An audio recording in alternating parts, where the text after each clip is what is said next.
Every year on Hollow's End, you hear a laugh cut through the air that sends chills down your spine.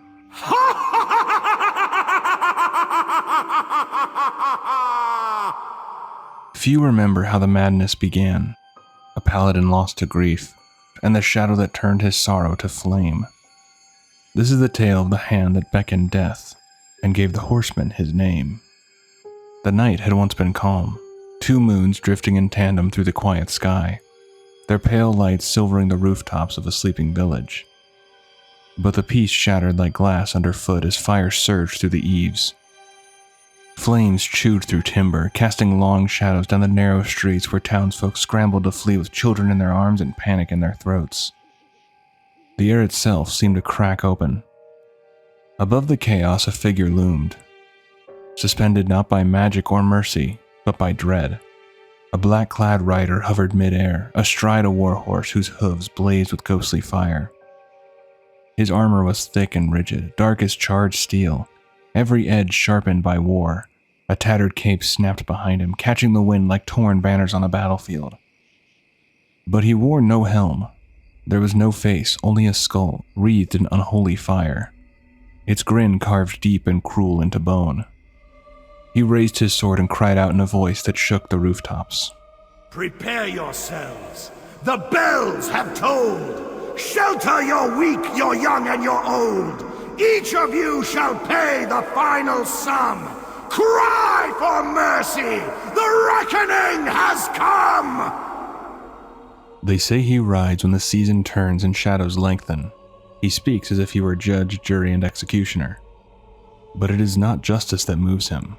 It is rage given shape and flame. Whatever man he was lies buried beneath the armor and the fire. In his place rides a thing bound to dark magic, drawing strength from places no priest will name. He marks no difference between sinner and saint. Doors burn, streets glow. Those who stand before him, guilty or innocent, are taken by the same heat. Steel has not stopped him. Blessings slide off like rain on stone. When the sky splits and fire comes down, the living have but 2 choices: run or fall to ash. Many run. Some, even as they flee, still mouth a prayer to the light, though their voices sound small against the roar and laughter of the horsemen. That night the flames climbed higher as the horsemen swept low, casting fire with an open hand. Where it struck, people fell and did not rise. The sound of them carried through the lanes, thin and sharp between the crack of timber and the hiss of pitch. Any who lagged were swallowed by the heat. Mercy had no purchase here. 2 villagers, shaking but steady, lifted their bows. They knew it would fail, but felt they had to try. They drew and loosed all the same. The arrows flew true, one to the chest, one to the shoulder. Each found its mark. Each burst into flame the instant it touched him, curling away as ash on the wind. The rider did not slow. He only raised his hand again, and another wave of fire rolled through the town. And with it went the last pretense that anyone could make a stand. Fire consumes! You've tried and failed! Let there be no doubt! Justice prevailed! Before the Headless Horseman was fear and ruin made flesh, he was a paladin of the light, and his journey to becoming the horseman began in year 20 beneath Lordaeron's sky. Fences sagged under rot, doors held by trembling hands and rusted latches. The stench of plague clung to the air like smoke too stubborn to drift. Then came the thunder of hooves. One rider against the dark, cloak snapping in the wind, sword drawn, light blazing at his fingertips. A paladin, a symbol, a man. The scourge poured out to meet him, a swarm of rot and bone. He met them head-on, a streak of steel and sunfire, light bursting from his gauntlets with the fury of a breaking storm. Each strike rang with purpose. His blade bit through the dead with methodical grace, not a motion wasted. Radiance flared at his shoulder, decay shriveled beneath it. For a time, the tide turned. Another surge followed, thicker with disease, fouler in breath. He gritted his teeth and drove deeper, fighting not for glory but for ground. For every step that led forward, another was dragged back into shadow. When at last silence returned, only ash stirred. The church bell rang with cautious hope. Windows creaked open, faces emerged, worn, stunned, alive. He sat in the saddle, blood drying on his armor, the gore of victory cooling fast. The village stood, for now. He had not always looked so grim atop a horse. Once the world had color. Once he had knelt and sworn himself to the light. A vow to shield the weak, to punish the cruel, to be the fire that kept the cold at bay. And for a time, it felt simple. Go where the trouble brewed, stand tall, and let righteousness carve a path through the dark. But since Arthas sailed for Northrend, the world had changed. The Silver Hand, once a hammer of judgment, now scattered across endless front lines, stretched too thin to hold the rod at bay. He had won a battle just last week, 5 against 1, odds that should have swallowed them whole, but they'd endured. He remembered the laughter, the bell, the brief warmth of a victory not yet tainted. Now, new smoke rode the wind, and he was bound for another hamlet, another fight, another reckoning. The light still answered when he called, but it felt smaller somehow. Less like a sun rising to banish darkness, more like a lone candle bracing against the breath of winter. He did not stop. He wouldn't. The oath remained, even if the meaning slipped through his hands like water. Still, the weight grew heavier, the victories thinner, the road darker. And in the spaces between hoofbeats, doubt whispered louder than the dead. The town still stood, though barely. Smoke lingered in the rafters of shattered homes. Blood had dried in the cracks of the cobbled street, scrubbed until it became part of the stone. The worst was over, for now, but peace sat uneasy on the shoulders of those who had survived. Soldiers moved in silence. 2 hefted a wrapped body into a cart that rolled through the village on groaning wheels, its load already heavy with the fallen. They would be burned before dusk. Nearby, townsfolk marked doors in chalk. An X, swift and final, was drawn over wood and iron alike, warnings to stay out, to pray from a distance, or to never return. The church was quiet. Inside, the paladin knelt beneath the colored light spilling through fractured stained glass. He had removed his helm, his gauntlets, his sword, but not the weight on his shoulders. Dust hung in the air, unmoving. He tilted his face toward the vaulted ceiling, eyes narrowed to the beams above as if the light might speak from somewhere in the cracks. His thoughts, as always, circled back to that day. When the prince ordered us to purge Stratholme, I never had a moment's doubt that it was a mistake. Such a deed would have defiled our sacred charge, protecting the people of Lordaeron. Lord Uther was right. There had to be another way. He had believed in that with every ounce of his soul. He still did, but belief alone had not stopped what followed. Still, for all my prayers, the people in this town are dying. Why do my efforts only slow this damnable plague instead of driving it out? He had fought tooth and nail to keep these people breathing. He had burned the infected, healed the wounded, driven back the rot. And yet, they still died. In the alleys, in the fields, in the pews just behind him. No matter how strong his will, how bright the light, he could only stall the inevitable. Now our supplies grow short, for we cannot rely on grain from Andorhall. The sick and healthy suffer alike. There was no more food. What little remained was sour, dry, or worse, contaminated. He'd seen children go to bed with nothing, mothers rationing water to their coughing husbands, brothers tearing cloth for bandages they'd never get back. All suffered, all prayed, and still the light was silent. Their suffering must have some higher purpose, but I cannot see it. Oh, light, guide my way, help me understand. But the chapel offered no answers. The sun dipped behind the clouds, dimming the glass until color gave way to gray. Outside, a cart rolled over the dirt, wheels groaning. A bell tolled softly from the tower. Another lost soul. The paladin did not rise. He stared through the window, jaw tight, heart heavy, and waited for the light to answer. It didn't. From behind the paladin, the chapel door creaked open on worn hinges, spilling in a beam of gold-touched dust and the scent of baked bread. A young voice followed close behind, breathless with excitement. "Sir Thomas, fresh food has arrived! 3 wagons full, and a message for you!" Thomas turned from the altar, the weight in his chest lifting just enough to allow a smile. He took the letter from Philip with a grateful nod, the boy's eyes shining with pride in the errand. "Light be praised," Thomas said, breaking the seal. "This is Baron Rivendare's work. He has always shared his wealth with the people. Go on and join your parents in the food line, Philip. I can hear your stomach gnawing at your backbone. Philip grinned wide, but being a boy raised on courtesy, he asked, Would you like something to eat, Sir Thomas? No, a little hunger will clear my mind, Thomas replied, the warmth still in his voice. Philip headed toward the door, and when he opened it, he lingered one step longer, letting the smell of the village's feast do its work. With a playful smirk, he tried one last time. Are you sure? He asked. The bread smells amazing. Thomas laughed, a short, honest sound that echoed off the stone. Off with you, vile tempter. The door shut behind Philip, and the noise of the street faded, alone once more. Thomas turned from the light and lowered himself to his knees.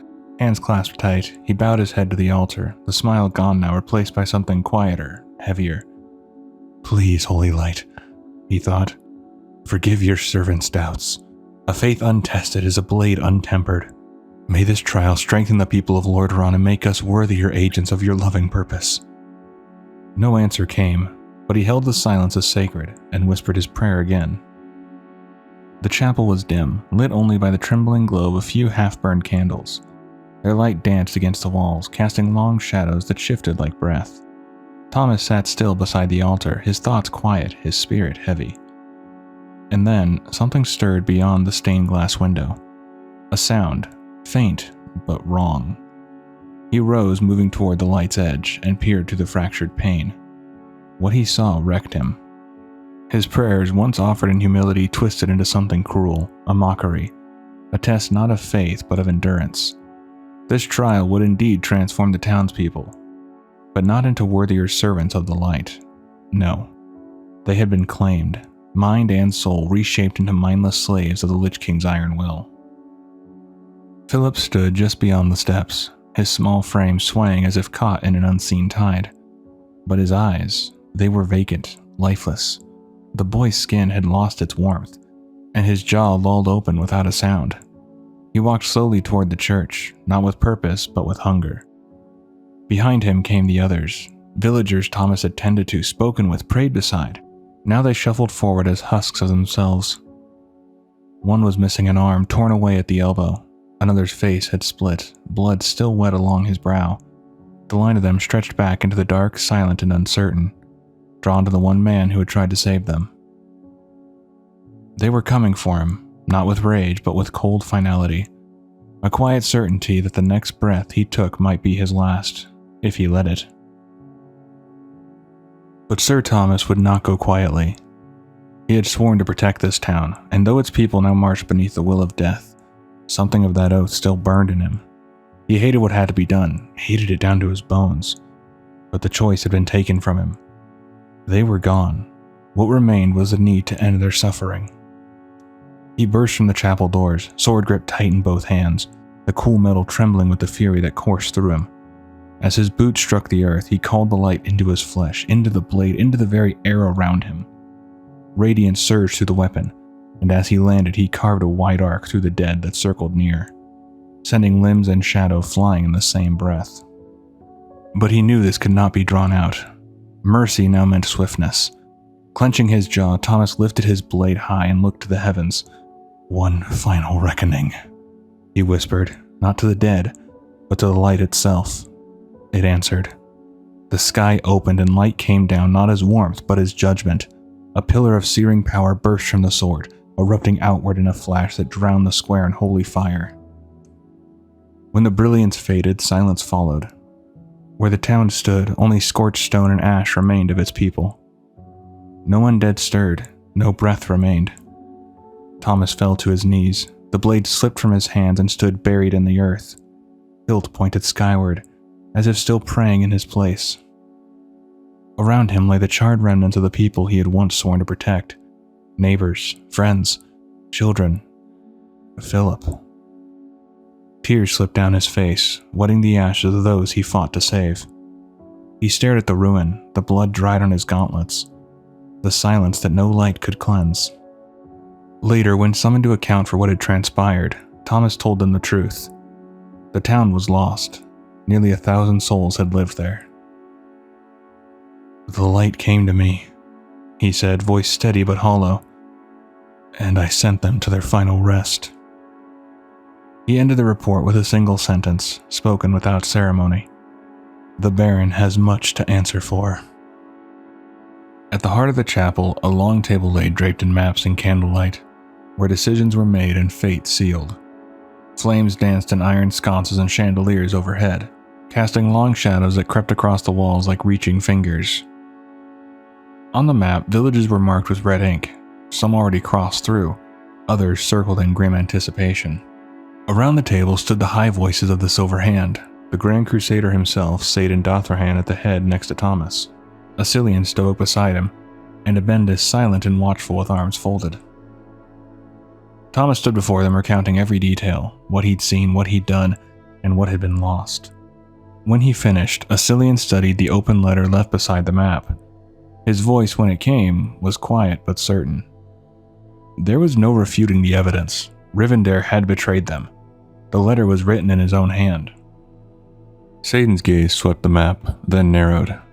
"Mark my words, this will not be the only town affected." The weight of it hung in the air like smoke from a spent fire.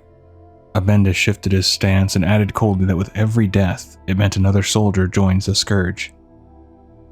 The words landed like stones, and guilt welled up sharp behind Thomas's ribs. "The fault is mine, my lords. I should have taken precaution."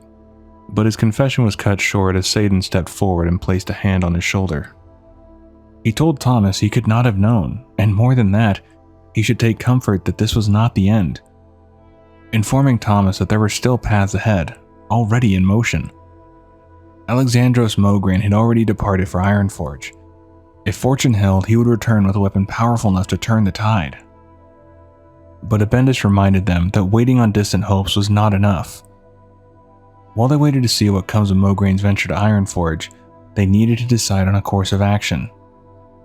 The table fell into agreement. Plans would be drawn, posts reassigned, and then Asilian looked at Thomas and said simply that he was dismissed. Thomas opened his mouth to protest, but before he could speak further, Asilian cut in with a voice as flat as steel. "An exhausted army is a weakened army. Go home and get some rest." There was no refusing it. Thomas gave a quiet nod and stepped back. Saidan moved with him, walking beside him through the corridor's worn stone arches. Even as he left the chamber, Thomas could not let go of the need to act. He turned, voice low, asking if there was anything he could do, something useful. There had to be something. Saidan met his eyes and spoke with quiet conviction. "Think, my brother, your family still lives. No one here begrudges you the time it takes you to watch over your loved ones. So many have died. We must find joy where we can. Rejoice in your good fortune. It is a luxury few among us know." So he took his leave with the heavy quiet of a man heading home through a world unraveling. 5 days passed in silence as Thomas made his way home, each mile a slow shedding of battle's shadow. The road cut through whispering fields and quiet woods where the war had not yet touched. But even here, the weight of what he carried trailed behind him like a second cloak. Back at his homestead, night had fully fallen, and the sky stretched wide and clear, 2 moons hanging bright above the quiet land. 2 children made their way up the dirt path, one pushing a wooden cart that rattled over loose stones, the other carrying a sack in both arms. Dust curled at their ankles, and their cheeks were flushed from the effort. Behind them walked their mother, steady and unhurried, a bundle of provisions balanced in one arm as she kept a watchful eye on her pair of helpers. "Bring the rest of the food inside," she called, not breaking stride, "and be careful with the preserves. Then it's off to bed with you." "Aw, Mom," her son muttered with a small groan, both hands on the car pushing it toward the house. She just smiled, "And don't aw Mom me." They finished their chores with practiced rhythm, and before long the children were tucked into bed beneath faded quilts, their mother's hands brushing hair from their foreheads as they blinked sleepily at the ceiling. "When is Daddy coming home?" her daughter asked, voice soft, half lost to a yawn. "Soon, sweetheart," she said with a smile, pressing a kiss to her brow. But when the door was shut behind her and the lantern flickered to life in her quiet bedroom, the smile slipped away. Her thoughts pressed forward like a tide she could no longer hold back. "I keep telling them soon, my love. but I do not know how much longer they or I can believe." As the flame caught and cast its glow across the room, she gasped. A figure sat in the corner, still as stone, but the fear melted in an instant when she saw the face. Thomas. The leaf bloomed across her features, only to be snatched away again as her eyes fell to the dark stains across his armor. She rushed toward him, alarm breaking through her composure. "You're hurt!" Thomas raised a wary hand, halting her before she could reach him. "It's not my blood," he said, voice low. "This is scourge filth. I came across a pocket of undead on the way here."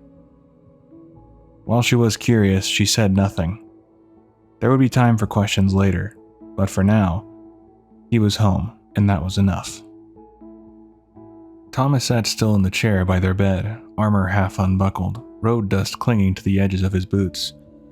The lantern on the nightstand flickered low, casting a dull amber glow that caught the edge of his jaw, and the line of wear beneath his eyes. Susanna stood in front of him, arms folded, the window to her right letting in only the faintest trace of moonlight. "I picked up dire news along the journey," Thomas said at last, voice rough, worn thin. "King Tyrannus is dead, murdered. Capital City has fallen. It was Arthas. He's leading a scourge army through Lordaeron." Silence settled between them like dust. Susanna blinked, trying to make sense of words that shouldn't have existed together. Then, with a slow uncertainty, she said, "Maybe Northrend drove Arthas to madness." Her tone faltered as she added that it was a harsh land. Maybe it caused it. "No. Remember the massacre he and his men carried out in Stratholme? If this is madness, he bore the seeds of it long before he took the fleet north. He and the other traitors cannot go unpunished, free to commit even darker crimes." His voice sharpened as he spoke, each word like a fresh blade. Rage stirred in his eyes, not just fury at Arthas, but at himself, at all of them, for letting this happen.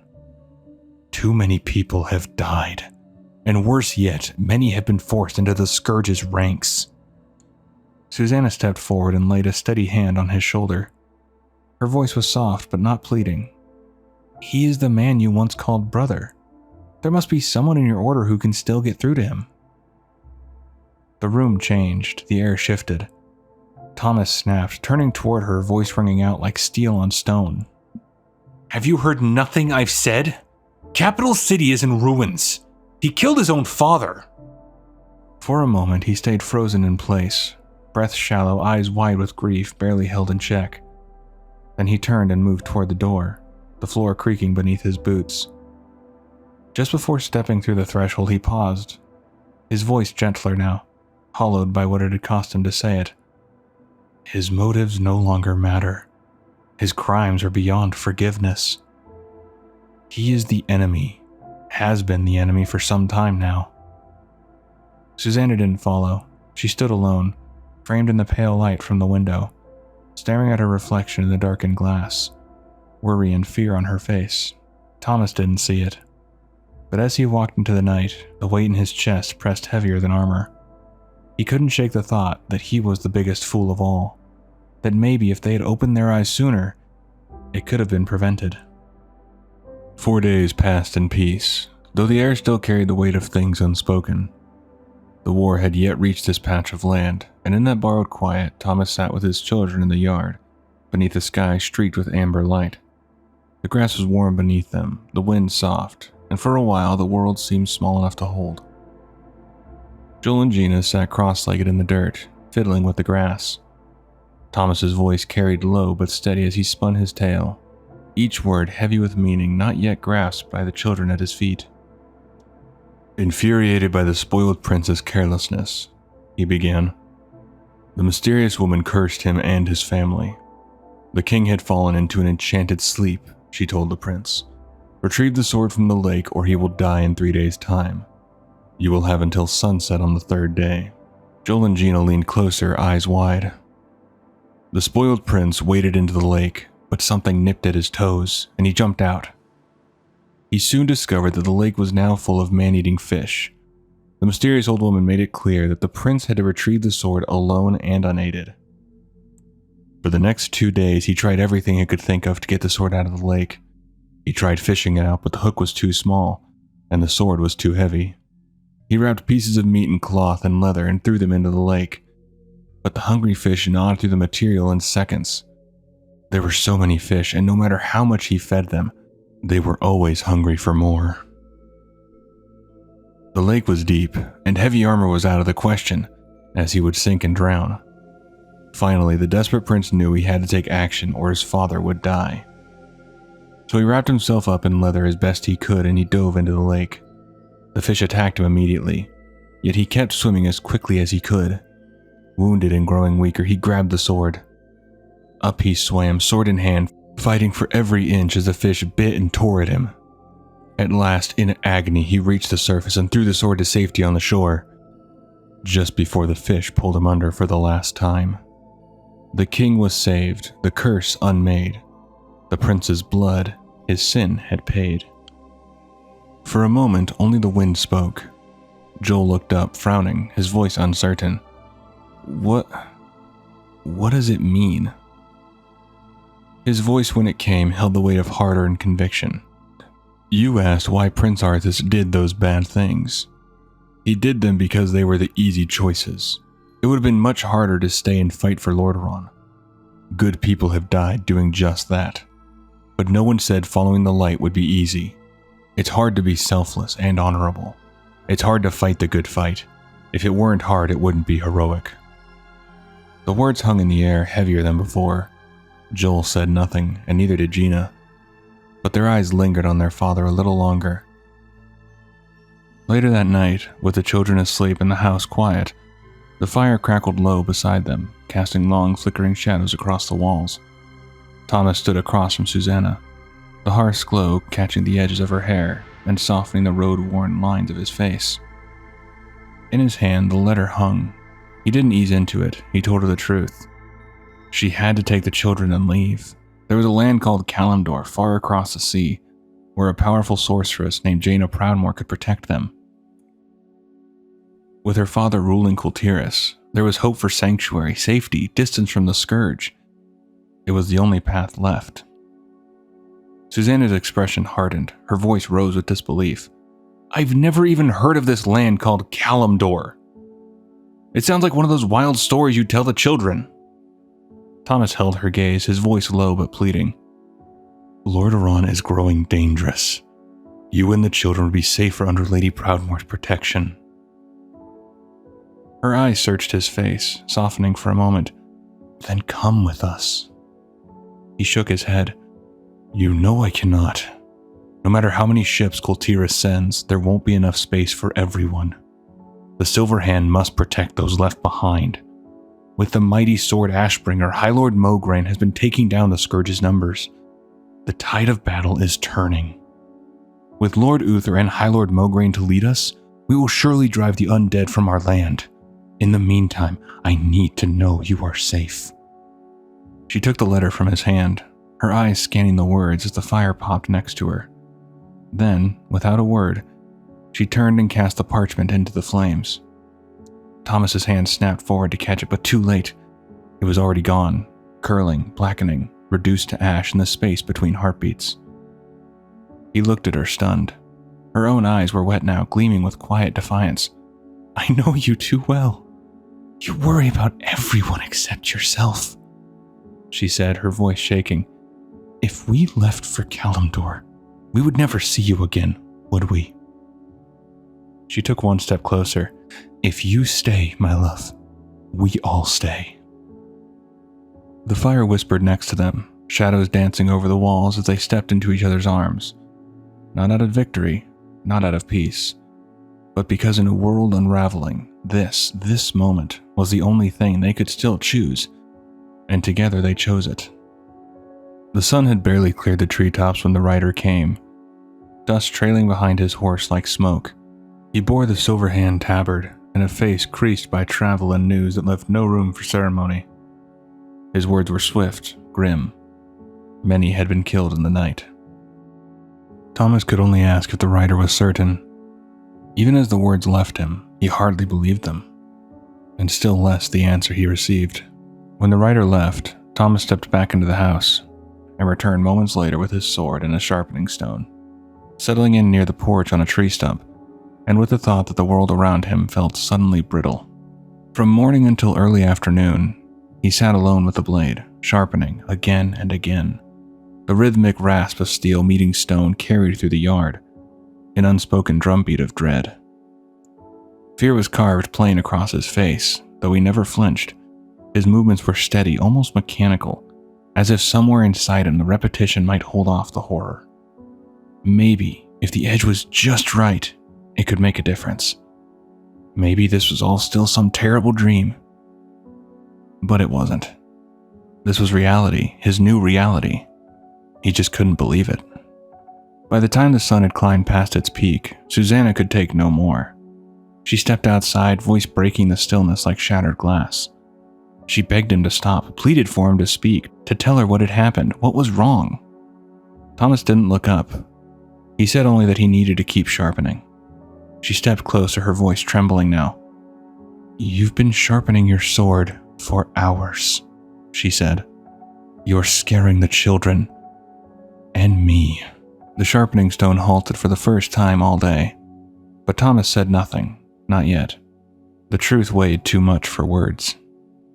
Thomas sat hunched on the old tree stump, his sword across his lap, the sharpening stone forgotten at his feet. The afternoon breeze stirred the dust, but he didn't notice. His hands trembled slightly, not from cold, but from the weight of what he'd held in for too long. Susanna stood nearby, off to his side, watching him with worry etched deep into her face. At last, his voice broke through the silence, raw and hollow. He looked up at her, fear and confusion swimming in his eyes. "Lord Uther, the Lightbringer himself, the pillar of our order, is dead. Many other paladins as well, some of our best fighters." The words barely had time to settle before rage ignited behind them. "Arthas again!" he roared, gripping the sword until the steel groaned beneath his fingers. "1,000 curses on his name! No punishment could ever be enough for this betrayal!" His voice rang like a war cry, but there was no battlefield, only the stillness of the yard, and the woman who loved him. His knuckles whitened, one hand clenched the hilt, the other wrapped around the edge of the blade, too tight. Blood welled where steel met skin, running down his palm and dripping onto the grass. "Thomas!" Susanna rushed to him, dropping to her knees in front of the stump. Her hands caught his, coaxing them away from the blade. "Let go," she whispered, and gently pried the weapon from his grasp. The sword fell with a soft thud beside them. His fury gave way to grief, and his voice cracked. You must take the children and leave. I can't lose you. I can't." As she wrapped his hand with quiet precision, he couldn't hold back anymore. Tears welled in his eyes. The wound had opened far deeper than flesh. When the dressing was tied and secure, Susanna stood before him. Thomas reached forward, arms wrapping around her waist, and pulled her close. He pressed her head to her chest, closing his eyes as her heartbeat met his ear. "Very well, my love," she whispered, her voice soft with sorrow but strong with resolve. "We'll do as you ask. We'll go." And in that fragile stillness, where the war could not yet reach them, they held on to the only peace they still had, each other. The monastery loomed quiet beneath the gray swell of an overcast sky. The courtyard stones were slick with the breath of an oncoming storm, the wind carrying the scent of wet earth and iron. Thomas stepped through the archway with his cloak drawn tight, weariness etched into the lines of his face. The weight of his choice still clung to his shoulders like sodden mail. Satan met him just inside the main hall, his presence as steady as ever. He asked if Thomas was able to get his family to safety, which Thomas answered, "I put them on the ship myself. A storm is approaching, but the fleet will be safely at sea before it arrives." Satan nodded, his voice low and measured. "Such partings can be difficult. My wife did not want to go." "Truly?" Satan raised a brow. "Your Susanna has the heart of a warrior." Thomas didn't hesitate, his gaze hardened, jaw set with something deeper than grief. "I could wish she had the heart of a mother instead." At that, Satan stepped closer, placing a firm hand on his brother's shoulder. "But they are one and the same," he said. "Have you not felt it when you fight the scourge? Have you not thought of your fallen brethren and been filled with holy wrath?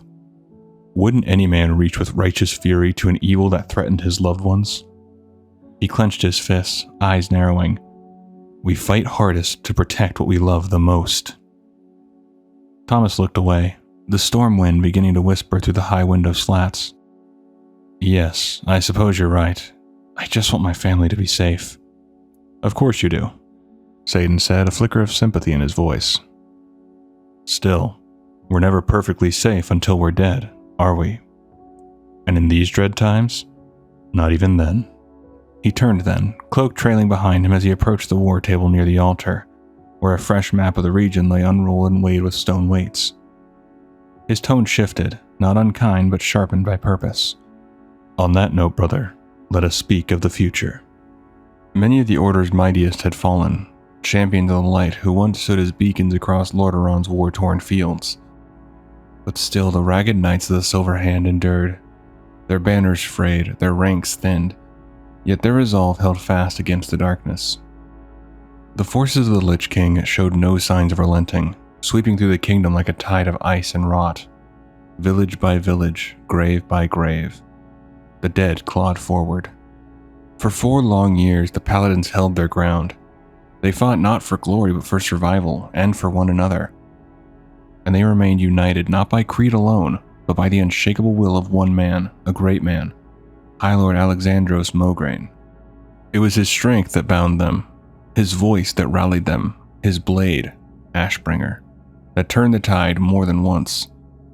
And then, out of the blue, that man died. The Silver Hand, already fractured, could not withstand the loss. When Mograine fell, the Order shattered. In its place, a new force rose from the ruins, stern, unyielding, and born of grief. The Scarlet Crusade, an order whose members vowed to rid the world of the undead, no matter the cost. And the cost grew steeper with every battle. The sun had barely crested the rooftops when the Scarlet Crusade rode into the town, crimson cloaks fluttering behind them like blood caught in the wind. Steel-clad hooves struck stone, and the thrum of disciplined motion filled the square. At the head of the procession rode Dothrhan, his armor polished, his gaze like the edge of a sharpened blade. Behind him, Thomas followed in silence, unsure of what to expect from the quiet village nestled in the hills. As the townsfolk gathered, uneasy and blinking in the early light, one man stepped forward from the crowd, his voice trembling under the weight of nervous courtesy. "Now there's no need for any trouble here," he stammered. "You Crusaders are all welcome here. Indeed, we are most grateful for your valiant efforts against the plague. You'll find no sickness in my town. We'll submit to any tests you like." Satan's voice rang out, grim and low. "It's just as I suspected. Although it grieves me to say this, I fear we have arrived too late." Thomas turned toward him, brows raised. "Too late? I see no sign of plague." Satan shifted in his saddle and looked at Thomas squarely. "The plague was first spread through tainted wheat, but the Lich King has since resorted to other methods. New traitors join his forces with every passing year, drawn by the promise of immortality. Immortality, bah! More like slavery without end. Yet many have lost their faith in the light. Many have chosen to save their lives by sacrificing their souls. The enemy has grown in subtlety. So too must we. Look at them closely, brother, and tell me what you see." Thomas glanced across the gathering crowd, uncertain. "I see clothing of many different types," he answered. "Indeed," Satan said with a nod. "Refugees from the Scourge, drawn here by the promise of shelter. Word must have spread far and wide." "Why?" Thomas hesitated. "The town seems to have been spared so far. These people look clean and well fed." "An unusual sight in these times," Satan replied, narrowing his eyes. "Particularly given the town's flimsy defenses." Thomas studied the watchmen posted along the streets and muttered, "Few guards, and they all look young, inexperienced. Exactly, Satan said, his voice sharpening. I doubt they could repel even one attack by the undead. How could they have guided others to safety here? These are no battle-hardened veterans. They are frightened children cowering in the dark. By what means could they secure the supplies necessary to sustain a town of this size? Thomas stiffened, the weight of realization dawning on him. You're saying we have another scourge conspirator on our hands? Satan's expression hardened. A creature of great patience and cold-blooded cunning. Thomas's voice dropped as the pieces fell into place. Someone who kept the town supplied and protected for weeks, even months, while he spreads the word that this town was a haven from the plague.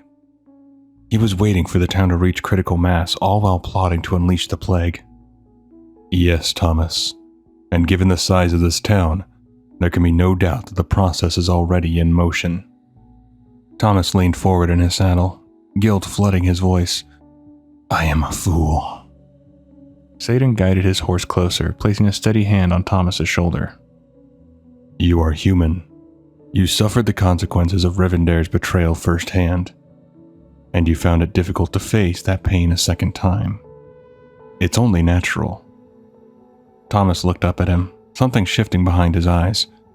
Someday I hope to share your unflinching spiritual insight. You will, brother. But for now we must act. You have seen what these people will suffer. Thomas turned his gaze back to the crowd, innocent faces, unaware of what slumbered among them. His voice was resolute now, his jaw set. They are the walking dead, and they do not even know. The best we can hope to do is give them a clean death. Good man, Satan said, resting one gauntleted hand on the pommel of his sword. The sky above the town was clear, but the storm had already arrived. The village fell into chaos like a candle snuffed out by a storm. One moment it stood, quiet and wary, and the next, the Scarlet Crusade swept through its streets like a red tide. The Order's banners whipped in the wind, their battle cries rising above the commotion of horror as steel met flesh. No one was spared. Men, women, and children all fell beneath their blades. A mother died where she stood, her child still clutching her hand as the sword cleaved through her skull. A father threw himself between a crying boy and a crusader's strike, only to feel the steel punch through his chest. The air filled with screams and pleas, desperate voices crying for mercy, swearing they were not sick. But the crusade had long since stopped listening. They saw no people here, only plague. Their purge became a massacre. Thomas rode among them, the weight of Satan's conviction echoing in his head. A child broke from the crowd, running through the smoke, crying out, "Please, stop! I'm not sick!" The boy's voice cracked under terror, but Thomas's horse thundered forward. His sword flashed once. The chase ended with a single stroke, and the boy fell without a sound. The fire set by the Scarlet Crusade spread, crackling through thatch and timber, devouring what the Crusade did not cut down. When dawn came, only ash remained. And that was only the beginning. 2 months later, an hour's ride north of Dayson's Tears, the Scarlet Crusade struck again. They rode into another village beneath a gray sky morning, their armor streaked with soot and zealotry. The cries were the same, the smell of burning was the same. They called it purification. Their clean death. Thomas charged with the others, blade raised, smoke trailing in his wake. A woman ran ahead of him through the haze, clutching 2 children close. He shouted and his body acted before his mind could follow. His sword came down once, twice, cutting through the woman, through the boy, through the small figure behind her. And then, as his girl's cry was silenced and her eyes met his, realization struck like lightning. He froze, the sword slipped from his hands, sinking point first into the dirt. His breath came ragged. It can't be. Gina. The world fell away. Before him lay his wife, face down in the mud, a gash splitting her back. Beside her, his son, his chest tore open where the blade had passed clean through. And there, crumpled like a fallen doll, his little girl, eyes still open, staring back at him. Thomas dropped to his knees, trembling. Can't be. They're not here. They're safe. His voice wavered, broken between breaths. He looked at his hands, slick, red, shaking, and the words poured out like a fever. Not here, safe in Kalimdor, unless... What if the storm arrived too soon? Their ship was to be the last one to leave the harbor. What if the storm damaged it before it could depart? With Lordaeron in tatters, there would be no shipwright to repair the damage. There wouldn't have been any room to spare on the other ships. Too many people taking their chances with Kalimdor, forced to stay in Lordaeron, taking refuge wherever they could. No way to let me know. He crawled toward them, reaching out with blood-stained fingers to hold his family one last time. Don't touch them, one of his brothers shouted. They're infected. Thomas heard them but didn't care. He yelled back. They're not infected. He screamed back, his voice raw, breaking as he turned his wife over in his arms. This is my family. His cry tore through the smoke. What have I done? The soldiers rushed him, trying to pull him away, but grief made him stronger than sense. He fought them off, clinging to the bodies as they struggled to drag him back. Light have mercy! Mercy! He screamed, the words tearing out of him like a prayer turned curse. But there was no mercy, not from the men who held him, not from the light above. And as the world dimmed and the blow came to silence his screams, Thomas knew he had long since ceased to believe that the light had any mercy left to give. Back within the cold stone walls of the Scarlet Monastery, the stillness of Thomas's chamber was laced with unnatural stirrings, murmurs that slithered through the cracks in the door, laughter too now and then, and the rise and fall of words strung together like lullabies that forgot how to soothe. He hadn't spoken in earnest for days, hadn't moved, save to flinch from his own thoughts. He sat in the hush of candlelight, hollow-eyed and frayed at the edges, grief twisting through him like a blade left buried. Outside the door, Satan stepped from the chamber, the setting sun spilling through the window ahead of him. He looked to the guards flanking the hall and spoke with a measured tone. It must have been a terrible shock finding out that his wife and children were infected. He walked slowly to the nearby window, his gaze drifting down into the courtyard below. And being forced to end their suffering himself. Well, that is a tragedy many of us can empathize with all too well. Behind him, one of the guards shifted, unease in his eyes. Sir, I fear there's more at work than just simple grief. Satan turned slightly, brow raised. Explain. The other guard answered before his comrade could find the words. The things we've heard coming from his room, they're not normal. Sometimes he doesn't even sound human. Laughing and howling and sobbing all tangled up together, the first added, his voice hushed. And those creepy rhymes, the second muttered. Things that stay in your head for days and give you bad dreams. Satan regarded them both with the faintest smile, his expression calm, unbothered. There's no cause for alarm. We all deal with grief in different ways. He turned back to the window, his eyes drawn once more to the movement below. The grass had been trampled to mud, choked in places by ash and blood.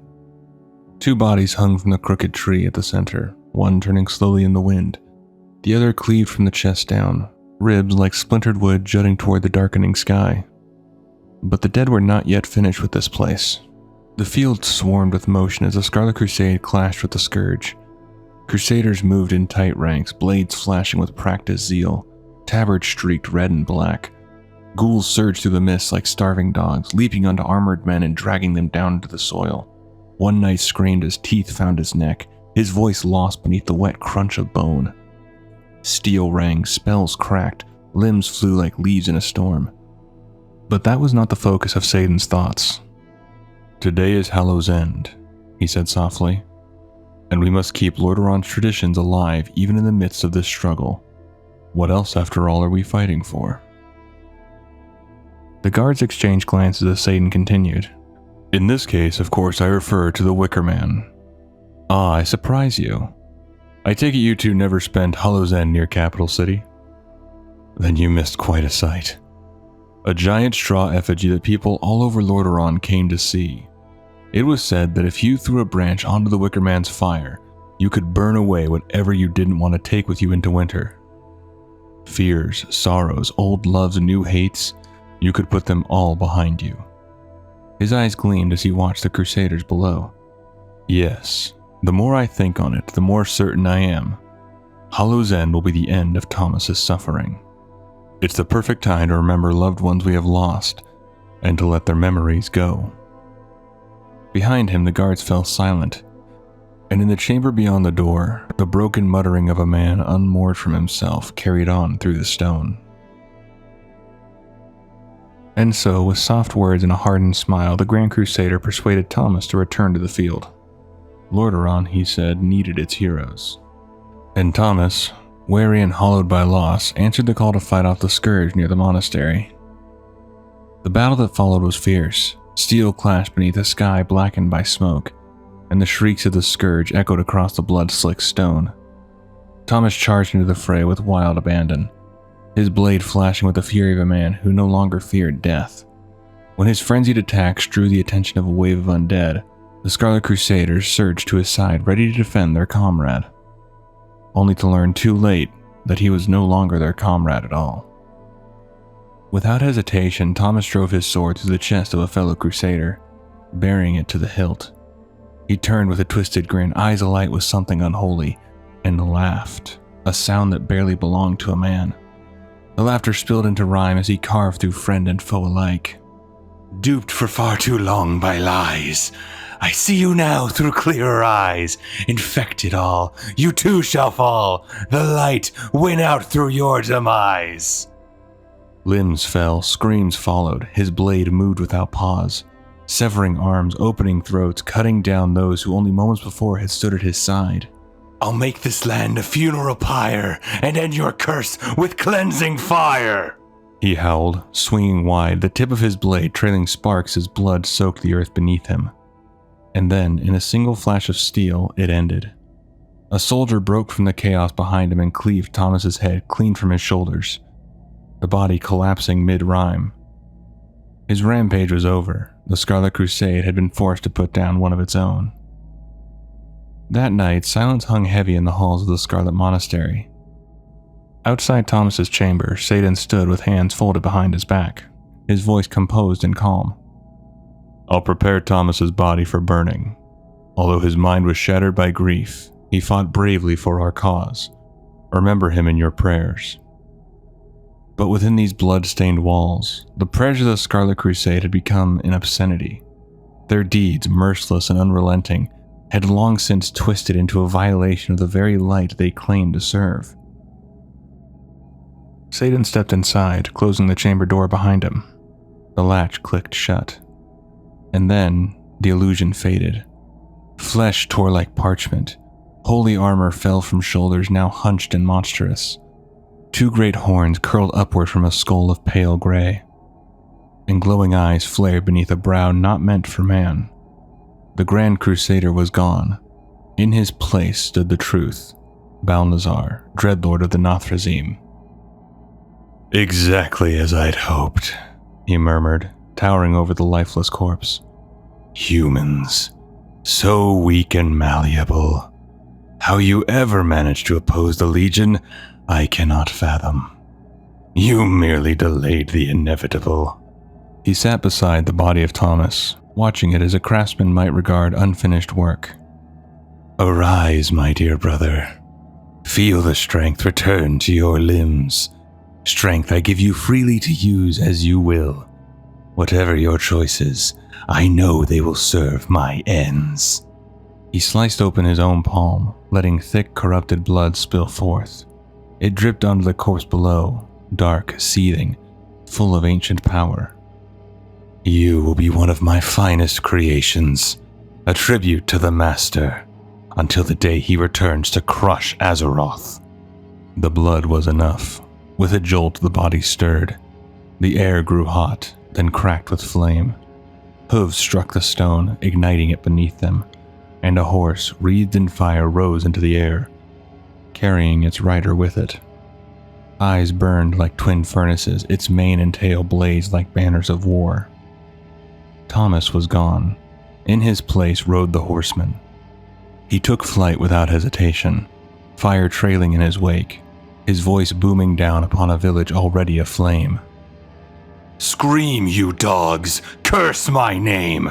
I'll set your matchstick homes aflame! Perhaps the worms will find you sweet. You're nothing to me but rotting meat. He came crashing down like judgment made flesh, his steed rearing high, nostrils flaring smoke as his blade caught the firelight. I fought for you, I fought in vain. Now scatter, scurry, shriek in pain. No mercy on this night abides, on Hallow's end, when the horseman rides.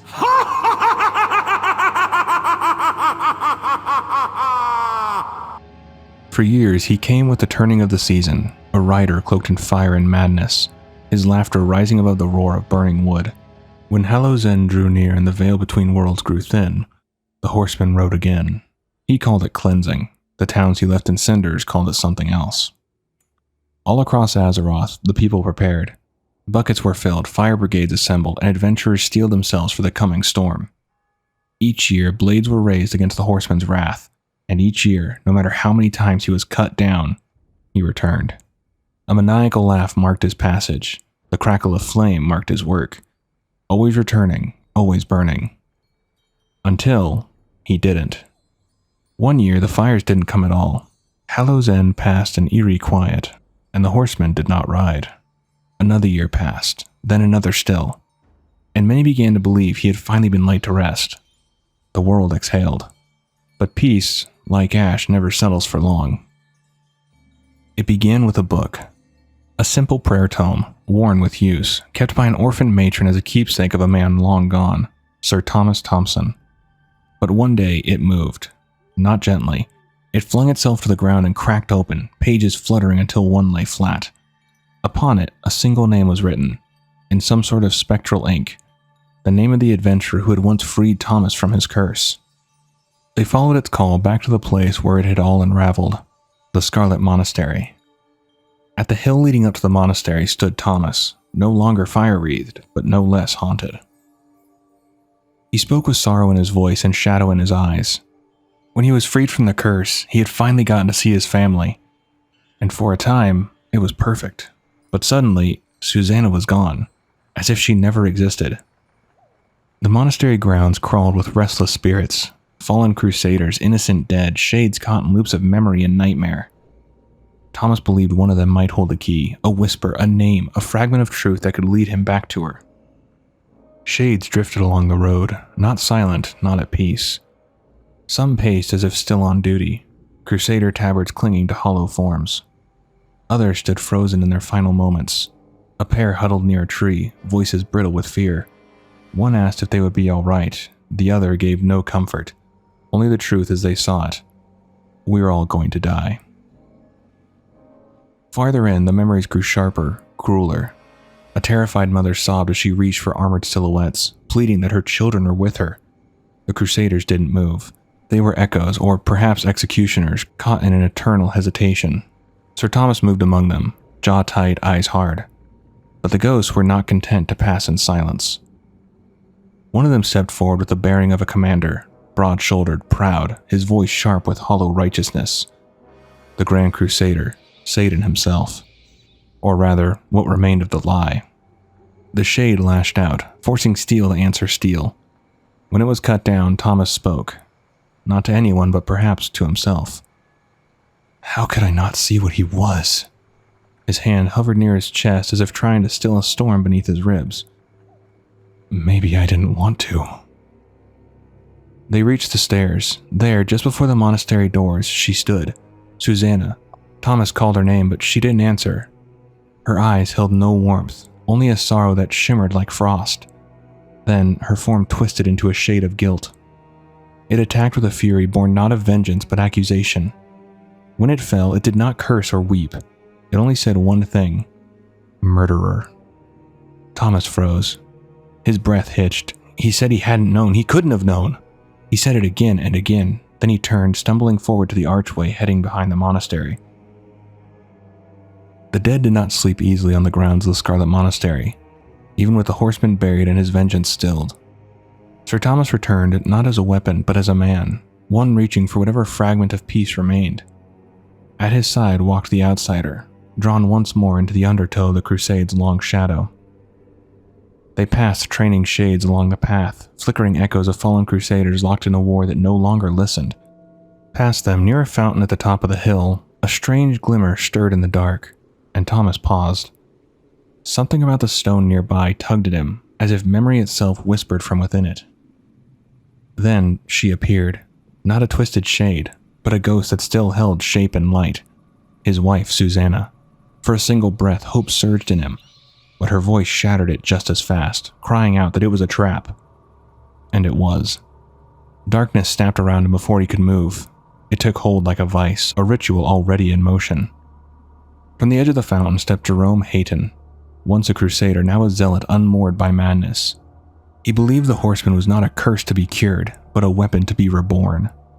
His ritual, fueled by soulstones and blind devotion to the long-dead Grand Crusader, would see it done. Thomas screamed as the shadows clawed into him, and Susanna pleaded for help. The ritual's power was anchored by foci scattered through the monastery grounds, soulstones feeding the magic, each one a tether to pain. With no time to waste, the outsider ran. They moved through the monastery's heart, breaking each focus in turn. With every stone shattered, voices cried out from the veil. Twisted remnants of fallen crusaders, tortured and bound. Their words were jumbled with agony and fury, each soul a casualty of Jerome's unholy craft. Susanna followed closely, shaken by the depth of corruption, wondering aloud how such dark magic had taken root. At last, the final tether fell, but already the sky had begun to darken. Back at the fountain, Jerome stood impatient, refusing to halt the ritual. The soulstones had done their work. Thomas cried out once more, a final wrenching sound that broke across the stone. The air cracked, and then the horseman returned. He rose not as a man, but as a revenant of wrath, fire reawakened, vengeance reborn. Jerome, trembling with devotion, welcomed his creation, urging him to bring the flame that would cleanse Azeroth. But the horseman's cleansing began with him. He struck Jerome down without hesitation, flame ripping through flesh and cloth, then turned and rode for the monastery, trailing fire in his wake. Susanna stood in the silence that followed, and in that moment, all she could do was whisper his name. Within the scorched bones of the Scarlet Monastery, the final chapter of Thomas Thomson's long torment began. The adventurer returned not for glory or gold, but as a kindness for Susanna, who had begged for her husband's soul. What stood in their way was no longer Thomas. The horseman had taken full shape once more, fire in his fists and madness behind his laughter. The chamber lit with the first strike. Flames curled in arcs across the floor as the horseman roared and rhymed his fury, casting judgment like a blade in the dark. Each blow was a memory, each spell a scar he could not forget. The adventurer pressed on through smoke and cinders, dodging bursts of fire, pushing closer as the shadows deepened. It was not an easy battle. This was no mere ghost clinging to a grudge. This was rage forged by loss, shaped by betrayal, and hardened across years of cursed returns. And yet when the final blow landed, the fire did not roar, it sighed. The horseman fell still, and in the silence that followed, Thomas Thomson returned. Susanna was the first to reach him. There were no grand declarations, no celestial fanfare, just two souls standing together once more. The long war behind them. Thomas looked to the adventurer who had stood firm against his fury and said his thanks. It is done. The Headless Horseman is no more. Then let us rest, my love. At long last. My family is whole again, as is my soul. I cannot thank you enough, champions. Then, with Susanna beside him, he stepped into the quiet beyond, no longer cursed, no longer bound, a father, a husband, finally free to go home. And that's going to do it for this one. Hopefully you enjoyed. Thanks for checking it out. Please do take care of yourself. I'll see you in the next one.